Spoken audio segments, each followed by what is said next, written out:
Hi, if you like the video, please remember to subscribe.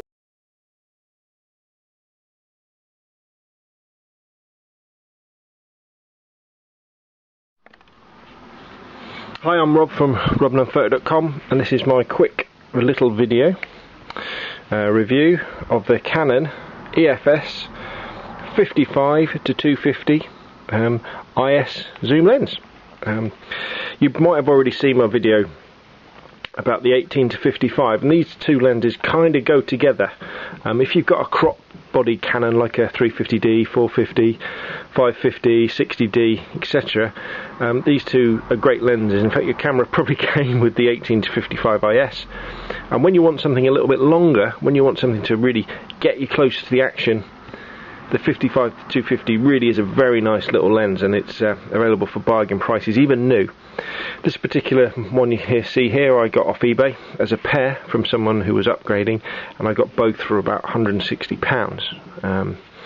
But as I say, if you think, even the price of the new one is very, very good indeed. And I think really when you're upgrading to a longer lens, if you're going with a Canon, you'll probably be looking at something like the 55 to 250 or the 75 to 300 non-IS, which, although is a little bit cheaper, I would say go for the 55 to 250 because of the IS, or the 75 to 300 IS, which is considerably more expensive. But if you look online at the reviews, the 55 to 250 gets very favourable reviews overall. Now, as I said before, this is an EFS lens, so it's designed to work specifically with the crop sensor bodies, and so it's 35mm equivalent. Remember, you times it by 1.5 is more like a 75 to, what would that be, 125, 375 lens. So it gives you plenty of reach. See the zoom action there. And it's an IS lens again. So what that means is there's these magic electronics inside that move the lens element around to keep you steady. Very, very important when you're hand holding, especially in a lens like this, which is a variable aperture. So what that means is as you're zooming out, the effective aperture is getting smaller, so it's letting in less light. So your camera has to use longer shutter speeds. And the IS gives you between 2 and 3 stops of advantage. So what that means is, if you're normally with something like this, if you're at 250 like that, the fastest you could normally shoot handheld would be a 250th of a second. If you are really good, more like a 500th of a second, to be honest. But if we say it was 250th of a second with the IS on, what that would then mean is that you could shoot, if we said it was 2 stops advantage, instead of 250th of a second, you would go down to 1/125th, or down again to about a 60th of a second, sorry. And that's how good it is, and I can tell you it definitely does work. This is a great lens not only for your traditional telephoto shots of zooming in on wildlife and stuff like that, but it's a really nice portrait lens as well, because as you probably well know, one of the tricks to doing nice portrait photography is not to stick with your kit lens, but put on a longer lens, step back, zoom in, and then you get a really small depth of field, and it will be quite a flattering focal length as well. It tends to compress people's features a little bit rather than expanding them, so it can be very flattering indeed. You've just got to watch out if you're inside, basically because of that smaller aperture. So you know, when you're zoomed in all the way, it's f5.6, which is quite tight, which doesn't let in that much light, but that's where your pop-up flash could come in again. Looking at the side of the lens, we've got our switch stabilizer on or off. Obviously if you're on a tripod or you're shooting above 1/1000th of a second, try saying that after a few beers, and we probably turn it off, but most of the time when you're hand holding you'll have it on. And we've got AF or MF.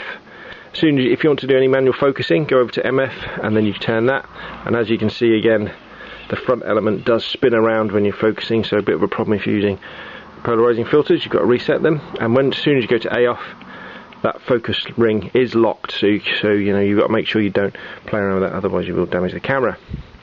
We have a 58mm thread, and as you can see here, there's a UV filter on my one.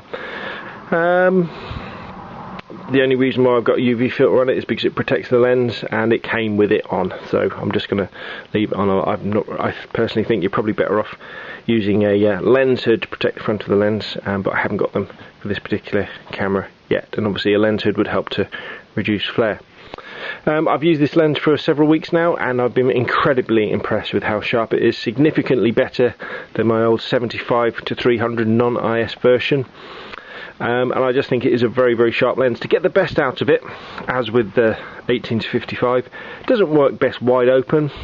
So if you can, close it down a stop or two. So if you're at 4, go up to like f8 or something like that, then you'll find that you get significantly sharper images. But for what I'm doing, which is sort of just an amateur photographer, this is a very, very good lens indeed. And you can't underestimate how useful it is to have the IS to enable you to have sharp shots even when you're using those longer shutter speeds, when you're hand holding in more difficult lighting conditions. Again, it's an EFS lens, so it only works on crop sensor bodies. Got the little white mark there, normal bayonet fit you can find on Canons. And I would say if you're in the market for a telephoto lens and you don't want to stretch for the ridiculously expensive 75-300 or even the 70-200 f4L non-IS, I would say the 55-250 is a very good value for money indeed. Pick up a new one, they're bargain on places like amazon.co.uk, amazon.com, or you can normally pick them up pretty cheap second hand as well. Just make sure it's from a reputable seller. I'll put some demo pictures on next so you can see what sort of photographs I've been taking. But that's about it from me. My name's Rob from robnonphoto.com, and this has been my little review of the Canon EFS 55-250 IS zoom lens. Thanks for watching.